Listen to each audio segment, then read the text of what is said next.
Hello viewers, আমি এখন আপনাদেরকে দেখাবো কিভাবে অনেকগুলা ডিজিটের যোগ করতে হয়। যেমন ডিজিট বলতে আমি আপনাদেরকে যেটা দেখাতে চাই সেটা হচ্ছে এরকম।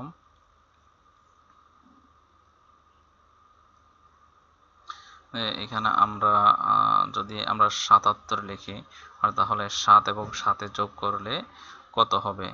অবশ্যই ১৪ হবে। বা আমরা ৩টে ৭ দিলে ৭ ৭ ৭ আর ৭ যোগ করলে ২১ হবে। আমরা এই ধরনের একটা প্রোগ্রাম করতে চলেছি।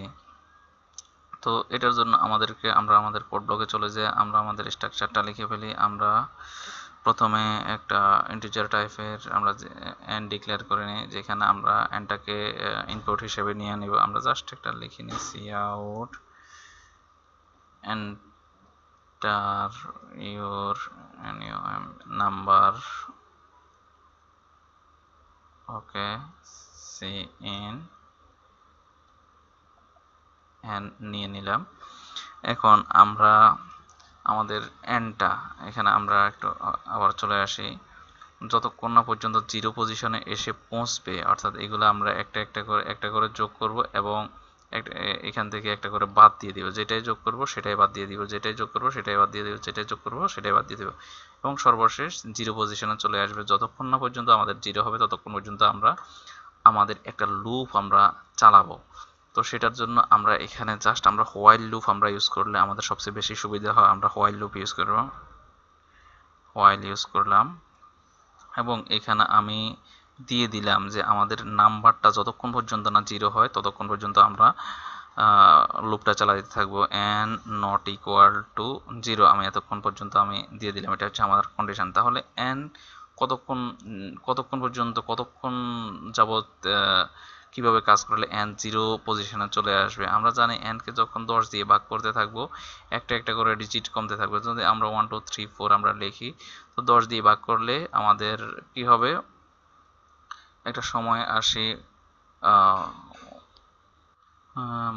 1 2 3 হবে, কারণ আমরা যেহেতু ইন্টিজার টাইপের ডিক্লেয়ার করেছি ভেরিয়েবলটা, সুতরাং এভাবে এক এক করে কমতে থাকবে। যখন আমরা 123কে 10 দিয়ে ভাগ করবো তখন আমাদের দশমিক সংখ্যা আমাদের আসবে না, তখন সেটা 12 হয়ে যাবে এভাবে।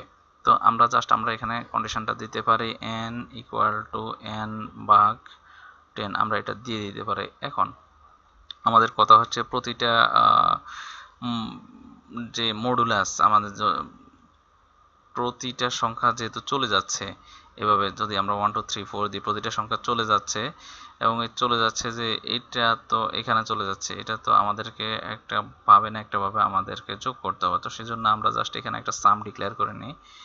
এসিএম সাম, সামিকল অবশ্যই আমরা 0 ধরে নিব, না হলে আমাদের মানটা এলোমেলো আসতে পারে। তো আমরা এখানে জাস্ট আমরা সাম লিখতে পারি, সাম equal to some plus.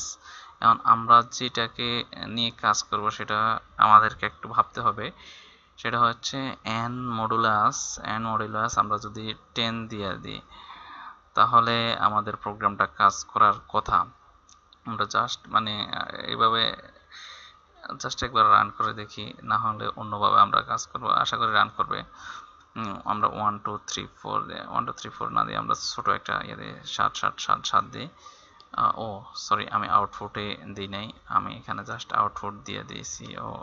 C out, এখানে আমি লিখলাম রেজাল্ট, আর এসইউএলটি রেজাল্ট ইকুয়াল টু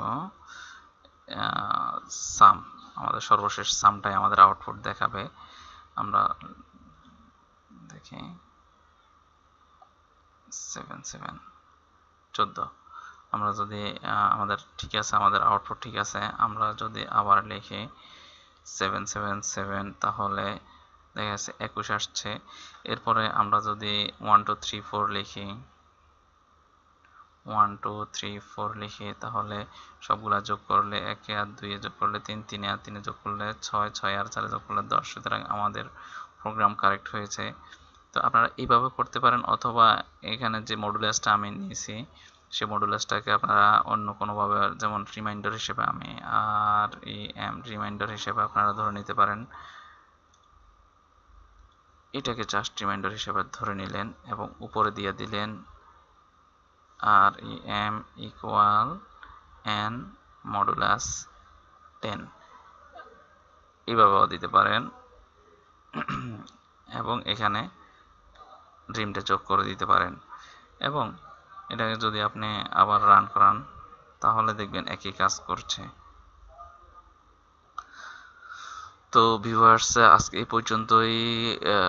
সামনের টিউটোরিয়ালে আমি আপনাদের জন্য নিয়ে আসবো ফ্যাক্টোরিয়াল কিভাবে করতে হয়। তো সে পর্যন্ত আমার সাথে থাকবেন এবং ইউটিউব চ্যানেলটাতে সাবস্ক্রাইব করবেন আরও ভালো ভালো টিউটোরিয়ালের জন্য।